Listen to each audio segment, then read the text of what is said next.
Thank you. Excuse me for 1 second.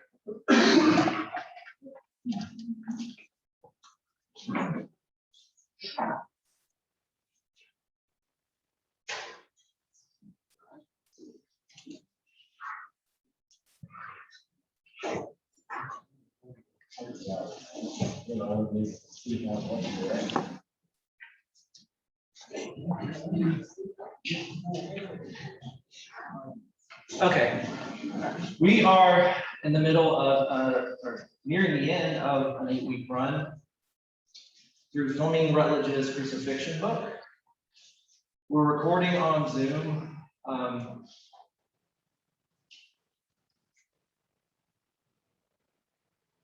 Excuse me, I'm short of breath. If I am lagging today, I've been up for a while with a very teedy baby, so forgive me for that. We're going to start with takeaways from last week. We are going to look at the chapter on the descent into hell, which is one of the big motifs that Rutledge works through. And then we're going to look at substitution. This is week 6 of 8. Next week is actually going to be our last week of new material, and then we will take a week at the end just to evaluate where we're at. This is a massive book, so I want to create some space for us to sit with what's been given to us, to remember stuff that we covered from what feels like or what will be a couple of months back. That's great. Yeah, there's handouts up here for anybody. By then it'll be it will have been a couple of weeks since we started the book. So I want to create one kind of conversation every week and where we wrap it up. And we can voice criticisms, we can review, we can sit with everything in total. I think that's an important gesture for week 8 because so much of the impetus for the second half of this book is that we can only understand the meaning of the crucifixion when we take all of these motifs in tandem. And so that's going to be our task for week 8. The reading for next week is just to finish the book. There's only one chapter, 12, so we'll do that. We'll place 12 in relation to the other motifs and start to anticipate the end there. I want to, before we get into this too, I want to make a little caveat, or almost put an asterisk on the discussion. Because not everybody, I anticipate, not everybody in the room is going to agree with Mother Rutledge today, which is fine. All right, you're gonna hear some things that maybe are new or maybe challenge some preconceptions. I still believe that's fundamentally good for us. I think one of the most important living theologians is a woman named Catherine Tanner. And she said that the process of theology for the church is really about, we are a community of disagreement. That's good. It's good to hear new ideas, new ways of narrating our story, and to evaluate them, to hold them openly, to be open to them shaping our own views in some new ways or pushing us towards nuance. And even if you don't like the thing that you're examining, hopefully it can clarify your own position. But I think it's also just an act of intellectual humility to be able to really take an open examination of a new set of ideas. So, what it's worth. If you're uncomfortable with what we're talking about today, hang with me, be open, and let's see what gets clarified in the process. Does that sound fair? And I don't need you to agree. I'm going to try and be as sympathetic and charitable as a representative of the text as I can, but that's really for the sake of just getting clear on what she's doing. I would be bothered if you walk out of here and be like, it's all love. That won't bother me at all.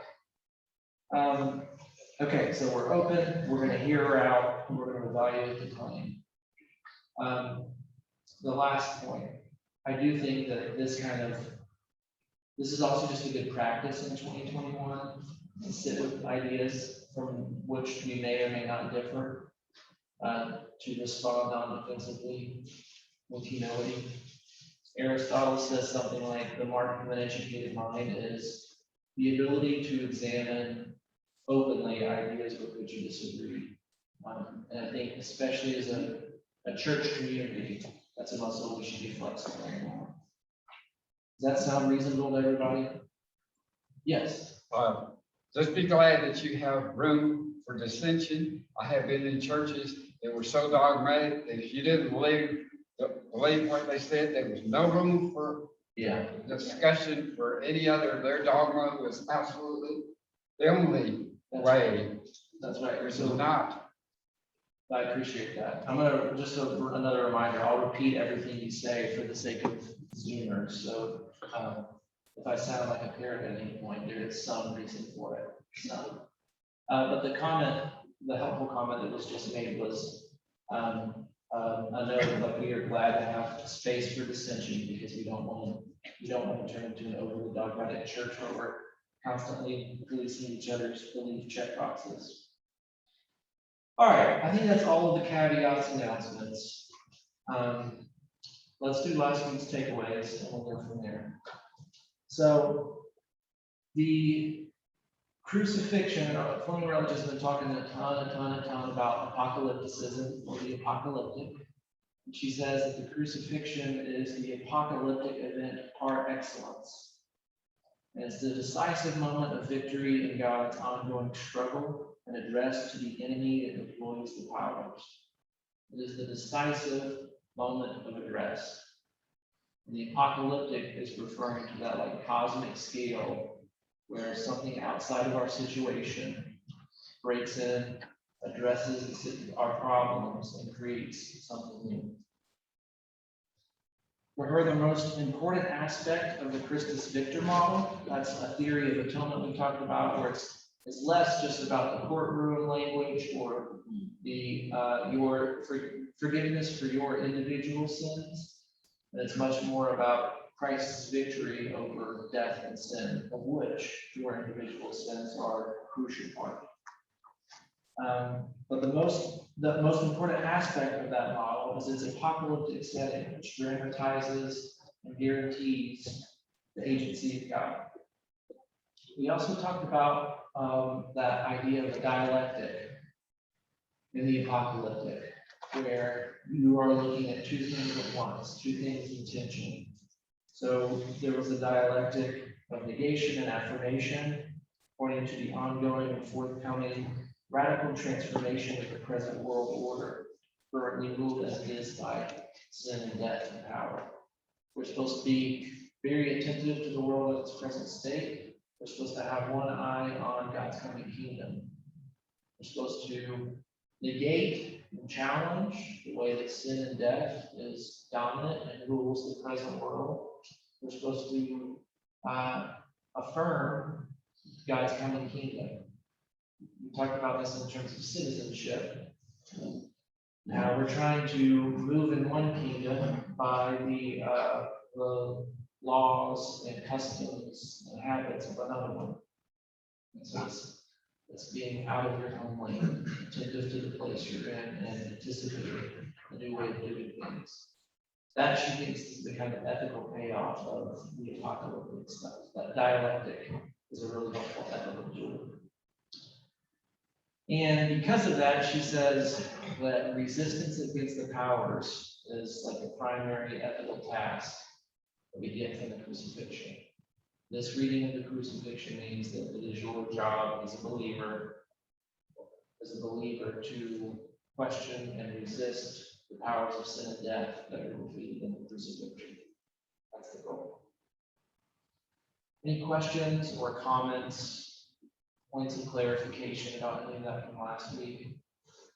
If you're like me, sometimes it takes a little while, a few days, for some dots to be connected.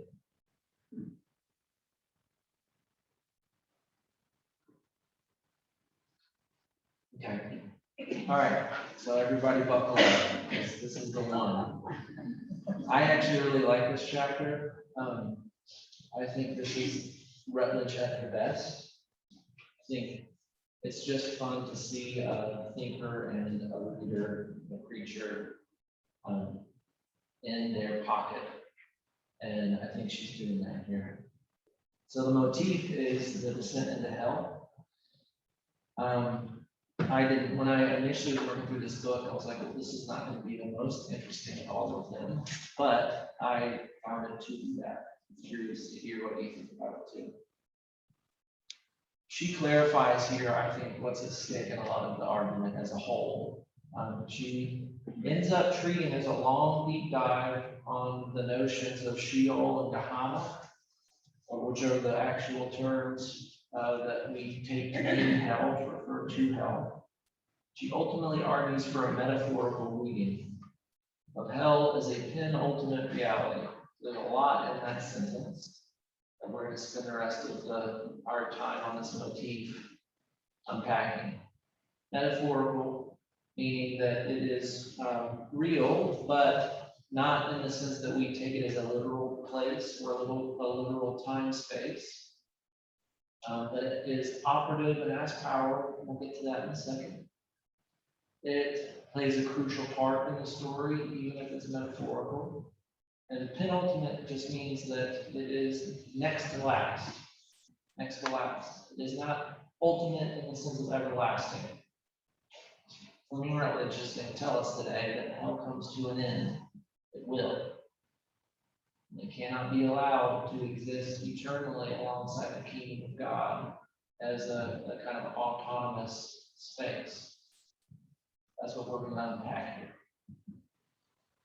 The metaphorical, she says, it's all over Paul's writings. It's a metaphorical treatment of hell. So it's quite clear that Paul is speaking, good morning, that Paul is speaking of a very real and operative sense of God's wrath. That's literal.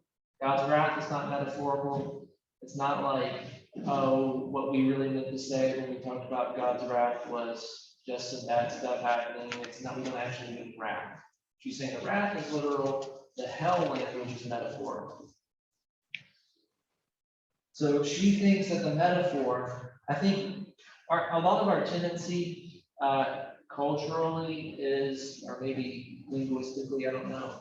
A lot of our tendency is to kind of situate metaphor and what would be the other one? Myth. I think we do this as well. When we hear metaphor or myth, we situate them in a different category of truth. As though it's not real, as though it's like kind of true. It's not as true or as important as historical fact. And Rutledge is going to push back against that to say the Bible is so chock full of metaphor. It's this crucial component that we really got to understand the nature of.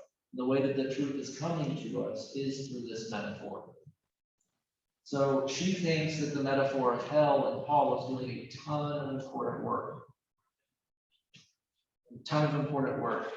She says that Christ's descent into hell can be read in two, not necessarily mutually exclusive ways. Two ways to read it, she thinks they kind of fit together. The first one is that this descent is a symbolic narrative affirming what happened on the cross. It's a shorthand way of speaking what God goes through, what Christ goes through on the cross. It is a descent into hell. Second, is Christ's overthrow of the powers of hell is the first inaugural resurrection event of the one that conquers death. So the descent into hell is like the inauguration of the resurrection. The first resurrection event, she says. So notice, the descent into hell is a creedal affirmation, which matters to Rutledge. We'll say that later today if you're sticking around at 10:30. So what Fleming Rutledge is saying is she's asking us to think with her about what do we mean when we confess that Christ descended to hell. And she's saying it is a way of talking, it's a summation or a summative way, that's a better word for it, of what happens, of talking about what happens on the cross. And it's also a summative way of expressing God's victory over death by way of resurrection. I can't remember who was asking, like a few weeks ago, we talked about the question came up about the origin of evil. She talks a little bit about that this chapter as well. Much like her rereading of substitution in the next motif, she is going to try and beef up the idea of a privation of good, the privatio boni, which is a pretty classical way of talking about the nature of evil, and therefore its origin, and therefore questions of theodicy, or how could a good, all-powerful God allow these bad things to happen. It gets pretty technical, but it matters in a big way. And it's kind of a classic way of dealing with some of the issues, not to explain them away as much as to say it can hold together theoretically. And like Rutledge has done all throughout the text, she's going to say, don't toss the baby out with the bathwater. We want to beef it up, rethink it as much as we can, so as to get the richness of this resource, this aspect of the tradition. She's trying to give it plenty of existential weight. There's nothing worse than when something really bad happens, either on a grand scale or in your personal life, where someone immediately starts explaining it away and like trying to square how this could happen and how it's ultimately good for you. That it's all fine. It's all fine because God's still in control of all of this. You can be like, yeah, okay, but I am in pain, right? So she's going to try and explain the privatio boni without doing that. She's going to say, actually, it becomes a helpful resource when we're staring at death and suffering and pain and trauma in the face. She will argue, I'm going to page 2 here, top of page 2. She argues that Satan has no ontological status of his own. Satan has no ontological status. The privatio boni idea is that evil does not actually exist. It doesn't have what we would call being, which is what she means when she says ontological status. It can be real, but it's real when other things lack goodness. We experience evil or death or suffering or Satan, not because they're there in the room in the same way that you and I are as existing creatures. We exist in presence in the room because of a carved out lack of existing goodness. The effect of it doesn't change at all. It's just how are we conceiving of the nature of the thing. Fleming Rutledge wants to agree with Aquinas and Augustine and like the whole line back, or most of the line back, that evil is not an existing thing. We experience it, it's very real. It doesn't have being or existence as such. It's a privation of goodness, or a malformed thing. But when we say this, you might be like, well, this is the most technical and absurd thing I've ever heard. I think it can be actually really helpful because it does let us affirm that any existing thing is good. It's good because it has being. God continues to give it existence, which is fundamentally good. Even if, and by way of our creaturely freedom, we're misforming ourselves, or consenting to capital S sin in a way where we can't get out of it. But it does go with Paul on the idea that like all things are lawful, all things are good here in God's creation. So Satan has no ontological status of his own. The of his own is also helpful. As Rutledge will tell us, Satan only continues to like have experience or whatever it is that Satan has because it is granted by God. There is no separate reality from which Satan is drawing power. It's not like Satan snuck behind the curtain and found a separate power outlet from which to plug in and get existence. And God's like, oh no, you weren't supposed to find that. It's not how it works. There's only one source of being, and it is God. God is actually like capital B being itself. Everything else that's existing has to be drawing its existence out of God, Satan included. Which is why, even in this weird way of existing, she says he's not going to be around forever. He too, just like evil, he too exists only as the world to negate, and yet Satan is an active intelligence contending against God's rule of the world. Active intelligence. I think, though, that the most interesting part of the chapter is her treatment of the future of hell. Karl Barth, a very famous 20th century theologian, maybe you've heard the name before. He talked about being a hopeful universalist. What he meant was, I can't work it out conceptually. I don't know what to do with the stuff in the Bible about it, but I am hopeful it is true. God saves everything. And that opens to an end. But he used the hopeful term in terms of I want it, I can't make sense of it all, I don't know how it comes out. Rutledge is gonna kick it into another gear and say she is hopeful about it, but she's also optimistic about it. She's confident in it. She argues that it is fundamental and necessary to posit the metaphorical hell in order to name and account for the realities of evil, which has an existence totally independent of our misdeeds. But the metaphor matters because we have to have a way to talk about real suffering, and real pain, tragedy that is done to us and that we do to other people, that we participate in. So this is again some of the work that the metaphor is doing. And yet, she says on page 459, hell is a dominion of evil, of death, the sphere where wickedness rules, and so neither devil nor hell can be allowed to continue indefinitely as a parallel or even subordinate domain. This is a long quote, but I think it's like perfectly helpful. Neither can be allowed to continue indefinitely as a parallel or even subordinate domain.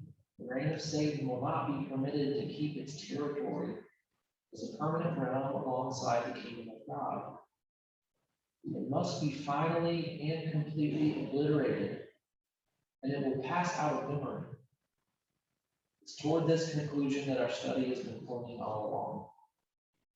All right, I'm going to let you sit with that for a second. I want you to reread through those few points. We're going to take them one by one.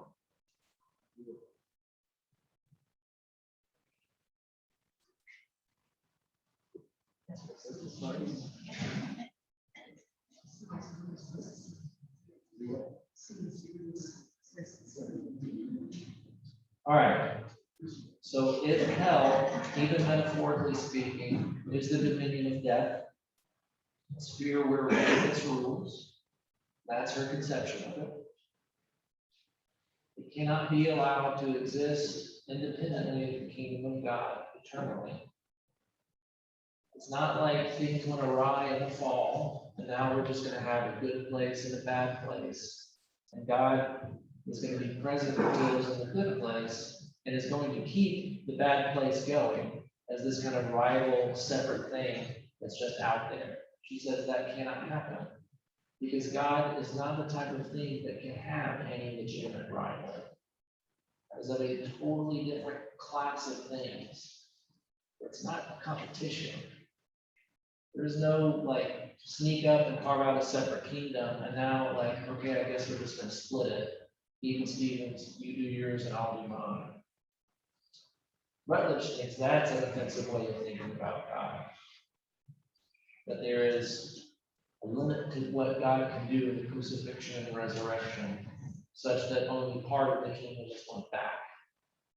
The kingdom in this case being the created order of God's people. She thinks it says much more to carve out a sliver of that God cannot be victorious over than to say, of course, God has to conquer it all in the end, emphatically and universally. And it will be completely obliterated because of that. I also don't know what to make of it. It will pass out of memory. It's one of the more confusing parts of this to me, but that's what she says. And then lastly, this is where we've been going all along. She says everything in the book. It only took 459 pages, but here we are. It's all pointed here. And that makes some sense to me, right? If you're going to say that God is completely victorious over it all, that's like the heart of what the crucifixion would mean, right? That God wins in the end, and that we get to take on an infinitely increasing share of God's goodness. It's forth.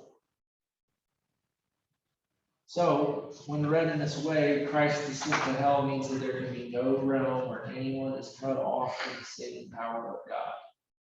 There's no space that God's saving grace and power doesn't reach into. Questions or comments about the descent to hell? I'm wide open here if you've got questions or concerns, or even if you're just like, say that again? Think she might get an argument from Calvin. Oh, that's a good question. She definitely would. Calvin thinks that there's going to be a hell around for a long time. I bet it's an argument that she would welcome. And in the spirit of like, she likes Calvin, a lot of Calvin, you know, but she's going to disagree with him there. Yeah, he would not be comfortable with that person. So, Question over here.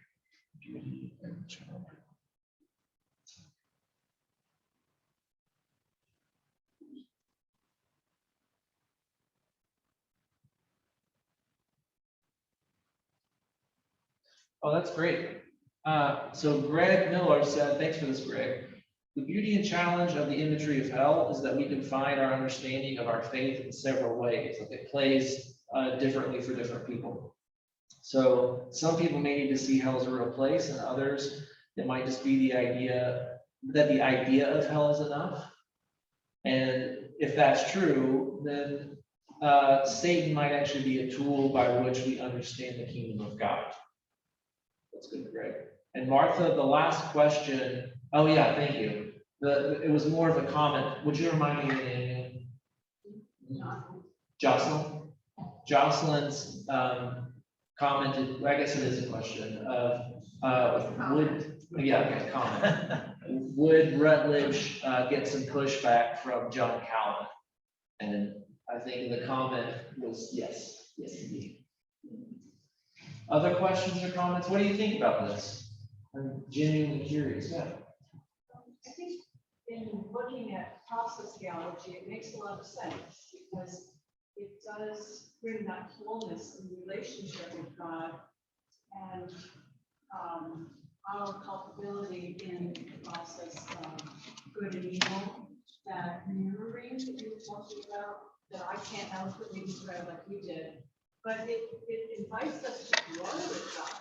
Because if you just look at it as finite, stagnant imagery, then instead of metaphor, instead of a process of theology growth, then it doesn't grow, it stays very limited. Yeah, that's helpful. Remind me of your name. Kate. So Kate was saying this almost has some overtones, or maybe there's an overlap with process theology here, where it's enabling a kind of growth with God. There's this enlivenedness and a lack of stagnance. I do think it's an interesting correspondence. I think Rutledge would be real hesitant to use process language, but I think you're right to pick up on some of the overtones from a process perspective. That's great. What else? So there were a couple of other hands. And also, if you're like, I've been here for a while, this is nothing new, I'm great with that, but I just want to hear what people are thinking. I like C.S. Lewis's take on the devil in Screw Tape Letters. You know, it's a metaphorical but funny, but talks about something, reminds me of something. Yes, that's a helpful connection of the humorous and metaphorical, but also kind of strategic use of the devil in Screw Tape Letters by Lewis. That's right. Anybody else before we close the on? I like the thought that the death on the cross was a descent into hell, having the passions of God being there through being here. what is her take on after he actually died before he rose? Is that just a continuation of the crucifixion and the death itself? That's a great question. Would you remind me your name? Suzanne. Suzanne. She who must be obeyed. She must be. So Suzanne said, she likes the idea of the descent to hell being like the real experience of what Jesus goes through on the cross. The question is, does Rutledge actually deal with what happens between the death and the resurrection? Like where is Jesus on Saturday? Or where's the second person of the Trinity? We know Jesus is dead. What happens to the second person on Saturday? I'm looking at my careful readers in the room. Does she? I don't think she takes it up, does she? I don't think she names it, which is probably like just an example of Rutledge's wisdom, because I don't know what answer to be given. I have no idea what happens on Saturday. Yeah, you figured it out? Do you have ideas? I don't think I've read any theologian that ever comments on it. Yeah. Yeah. Repeat. So the last question was just that one of where does Jesus go on Saturday? If the descent to hell is just the metaphor of what's going on in the crucifixion. And the question was, one, does Rutledge talk about where does he go? Where does the second person go? If not into hell. And then two, where does Jesus go? And she doesn't name it, I don't think, and it seems that nobody in the room is confident. Yes, Isn't it like a Christmas period? maybe, yeah. Comment. You were saying, isn't it like a Christless period? Chrysalis. Oh, okay, can you explain what the chrysalis period is? Chrysalis. Yeah, Like we all do, there are moments in the process, and this is, he's pulled, invited, goes willingly, whatever that journey is into the help of the cross. This is one thing, that to me is the pinnacle of what I'm getting this morning from this study. And so then there's that period, that time of time we don't understand, that mystery between that and the resurrection. So that has to be a Christmas period. okay, Has to be a transformative period of Christ. I see. Yes, I think at the very least that. And the point that was just made was it's a chrysalis period, where even if we don't know the mechanics of exactly what's happening, it's still like we can affirm it as a transformative part of the process, or like, it's not just dead space, it's the lead up to Sunday, and it's fullness. That's helpful. Were you gonna say something else about the chapter? Yes. I wanted to follow up on the question about process. And what I understood you to say that Rutledge would recognize the comment about process. I think that's very significant, but I don't understand why you say that, because this is a study of the process. Okay, that's helpful. So the question was follow up about process. Yeah, I should be more specific in my details. Process theology as a way of conceiving of God in the world, as I understand it, is that God is not unchanging, that God is undergoing change and becoming in relation to a world that is in progressive history. So as the world changes and we develop over time, individually, socially, however we were to phrase it historically. Process theologians would say that's also changing the relationship with God and changing God, so that God is ever growing, not necessarily outside of history as much as in it, alongside it. That is a vision of God that Tony Rutledge doesn't hold. Rutledge thinks that God is unchanging, that God is the ground of being, Even if relationships might change, God's not the kind of thing that goes through change itself. And that God actually does know the end, isn't just kind of along for the ride, which is some of the implications, I think, for process theologians. That said, as a school of thought, I think Rutledge is there, except the overlap is this element of changing development as regards to hell. But what I hear you saying is that this is full of processes. Is that right? Or have I misunderstood? My understanding of God is probably changing all the time. Oh, definitely. I am involved, so it is a process. Yes. And this is just a reflection of the many lives of different people who've been through the process. Totally. Yes. Would you tell me your name? Nelson. Nelson. Okay, so Nelson is saying, in addition to the question about process, and my response that Rutledge probably isn't a process theologian. Nelson's saying, but our experience of God is very much in process and development and change. That I'm totally in agreement with, and Rutledge too. Yes. I think she would still say that has to be the case, and this is the development, this massive book is the development of our processes, but the object of our understanding is not what's changed. I think that's what she would want to say, even if we're going through change. But thank you for having me work through that. Yes. I'll just share a comment that I heard from a Presbyterian theologian a few months ago at an event. And his comment was that Reformed theology, which I think I've learned is sort of another name for Calvinism or Presbyterianism, but that Reformed theology is always reforming. Right.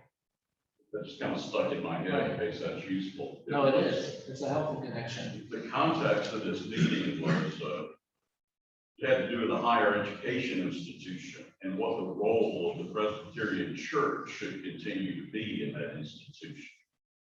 And this theologian was arguing that, well, it's not a set thing because Reformed theology is always reforming. Yeah. Which in this discussion made it kind of hard to sort of pin certain standards or elements down. His argument was sort of that, well, in our theology, you can't pin anything down. That's the point. That would be an exaggeration. So it was just a little sort of that particular point, 5-minute insight into Presbyterian theology. And I do think it's a helpful connection. The point was at a previous meeting about Presbyterian Church and the future of higher ed, a Presbyterian minister said it's going to have to change our historic core idea of the Reformation. And you're exactly right that that's kind of straight from Calvin and Luther, and it has its own trajectory from there, of which Episcopals are not like removed necessarily. But one of the core ideas is always reforming. I don't know Latin, but it's like semper reforme or something. A big enough thing that you'll hear talked about regularly, like it's like sola scriptura, only scripture, grace alone, always reforming. Like it's built into the Reformation for sure. And the idea of coming back to it over and over and over, even if the gospel isn't what's changing, it's like, what is our relation to it in this time and space? That's going to have to change as history does. Okay. I was prepared to duck in case anybody like brought a bag of tomatoes to start early. I'm glad that there were no strong reactions. All right, let's look at substitution. In the substitution chapter, I think this is really similar to what was done with sacrifice. She is going to rework the idea of substitution to clarify it, to name the criticisms, to kind of beef it up so that it can stand up to the criticisms and avoid the shortcomings, and we can keep it as a part of our vocabulary in order to make sense of what's going on in the crucifixion. her goal is to make the case that while maintaining what she says, the centrality of the other biblical images that we have examined, most particularly Christus Victor and Christ's descent into hell. I'm sorry, she's trying to make the case that we keep it while she's maintaining these other central biblical images and motifs that we've looked at. Apocalypticism, Christus Victor, and the descent into hell. And I find it to be pretty persuasive. She's right, and she's pretty clear about all of the places and ways in which it's woven throughout Scripture and the tradition. But this idea of substitution is not the kind of standard law court imagery that we talked about last week that Rutledge is pretty tired of. It's not so much a legalistic substitution, but the basic point is that humanity is in bondage to sin and in need of deliverance. It's on page 41. And towards the end of the chapter, she's going to write that while it is essential to affirm the strength of Christus Victor model, of the Christus Victor model, and its depiction of powers with an identity and existence of their own, it's equally necessary to understand that we humans are accountable for all these evils, even as we are held prisoner by them. I think that's what she's really holding on to substitution for. It is your responsibility. You are definitely captive to sin. You consented to it. And you signed up for it.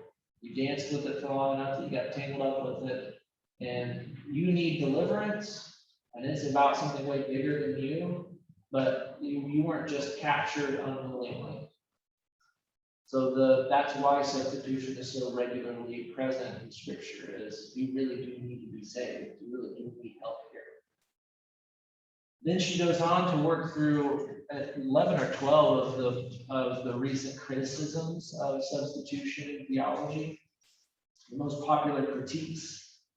And I think as a hospitable, generous author, she sits with them and she names what the criticisms get right. And she highlights what they miss or how the criticism can be right, but it doesn't actually undo the whole idea of substitution. And she ends up calling for a rereading of it, of substation. Sorry for all the typos.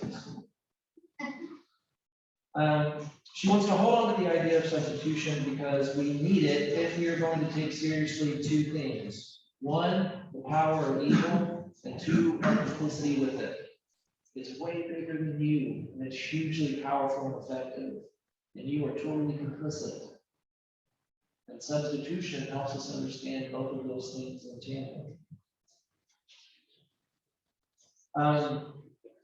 And I forgot about this, but the Bart connection from earlier makes some sense because the way Bart has this famous, multiple, it's a big passage of this big church dogmatics, where he talks about substitution in terms of the judge that is judged in our place. Christ is the judge and is the one that is judged, and you and I should be. She really likes that way of coming at it and thinks that can hold up to the criticisms of substitution. And she thinks it's actually the richest vision of what substitution is. On the cross, I'm at the bottom of 2. On the cross, we see the only begotten Son of God delivering sinful humankind, Adam, all of Adam. Adam is a stand-in for you and I. On the cross, we see the only begotten Son of God delivering sinful humankind over to destruction. And all of this happens in God's person. God's only person. As the Son submits to the curse that lay upon us on account of sin and death, the law.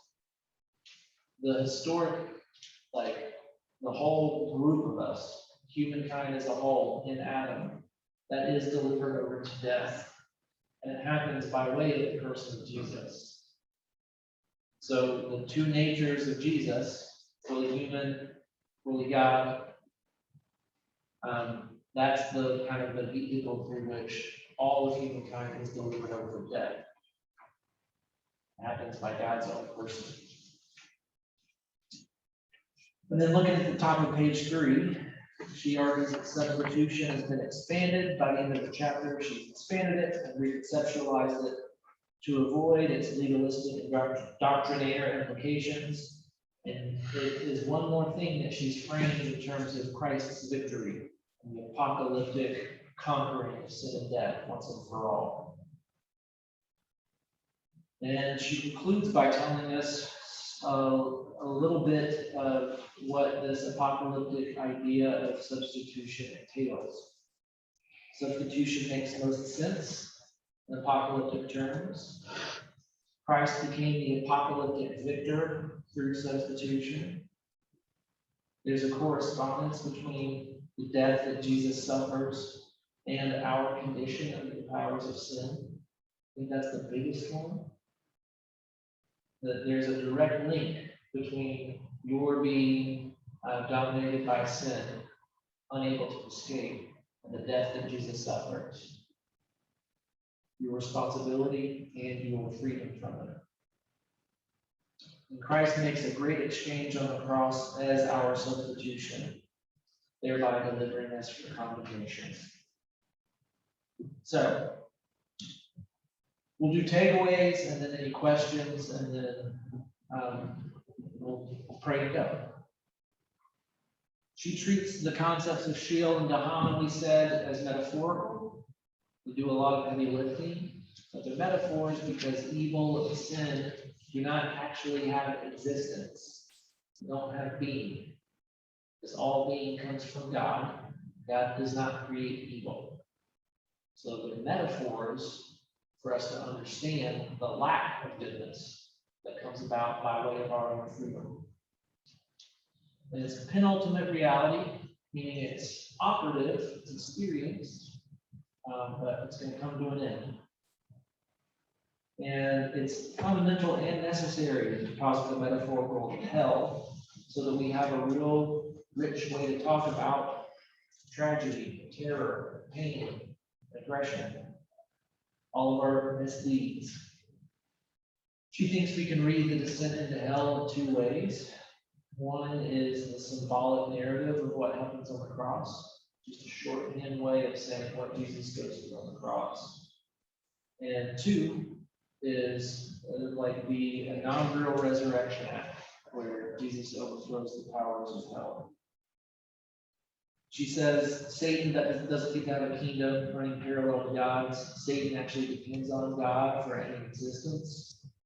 And so hell is going to be completely obliterated, passed out of memory. And if that's right, then there is no one or thing or reach, or one or thing or place, I should say, that is outside of the reach of God's saving grace. It's totalizing. Then amidst a bunch of theological pushback about substitution, and there has been plenty. She insists that the idea remains crucially important and central given its numerous scriptural and traditional appearances. Hold on, my phone's buzzing. I have to make sure that my 3-year-old's not throwing over tables. And no, it's not.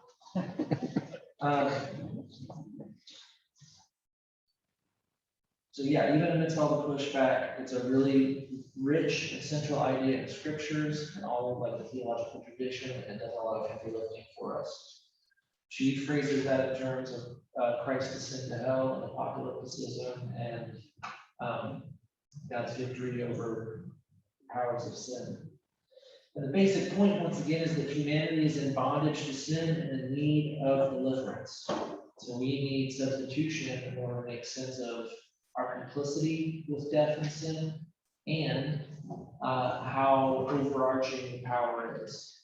Substitution lets us on both of those. Okay. Questions or comments about substitution, or takeaways, or anything that we've already covered? Yes. I just think it's remarkable that, in sort of looking at it historically, that we've evolved from the sacrifice model. Christ is a sacrifice, but to use the word substitution as boldly as that is just absolute genius. And again, it allows the growth and everything that we're talking about to make it happen. Yeah, It invites us in to be part of that. yeah, I think that's right. The point was how genius her use of substitution is. There's a certain invitation, like to place ourselves in the kind of cosmic thing that she's talking about by way of the motif. That's right.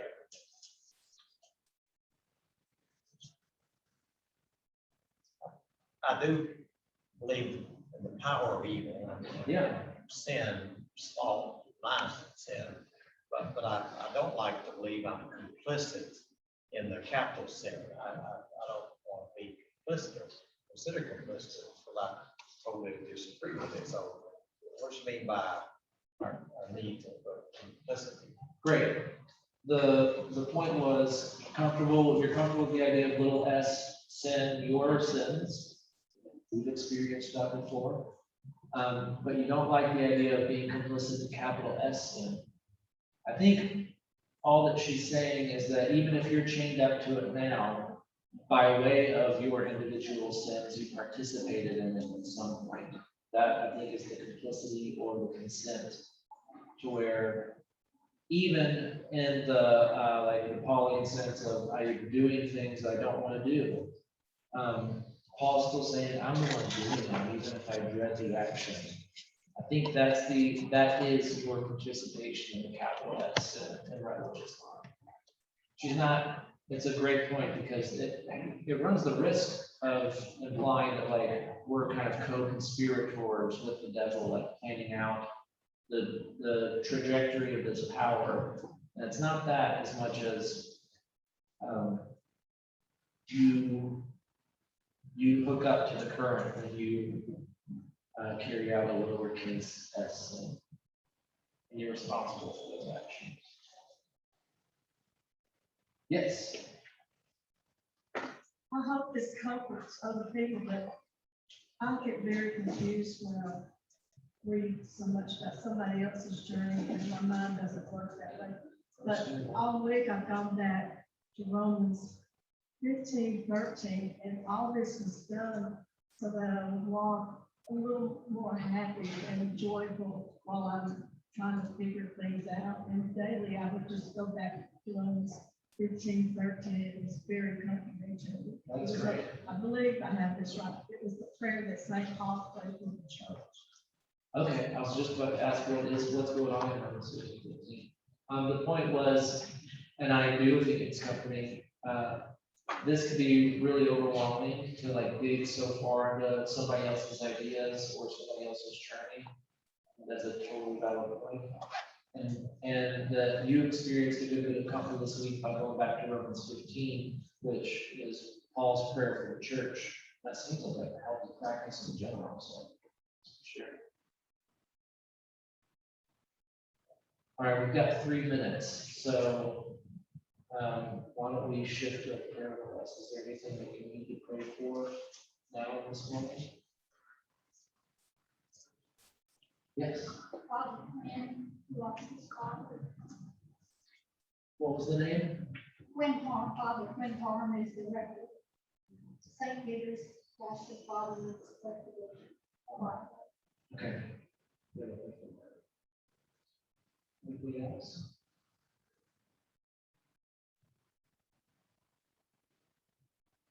I have a very, very teeny 5-month-old baby at home, so if, pray for her mother. Okay, that's great.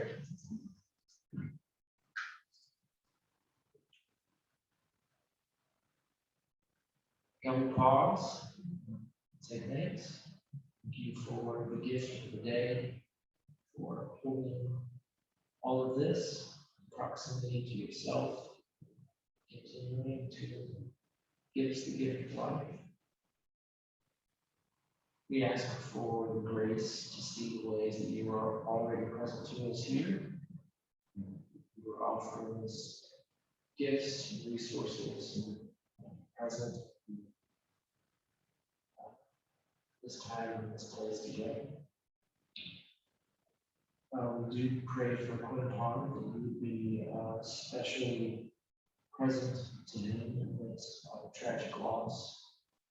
We ask that the people around him would be what he needs them to be, and that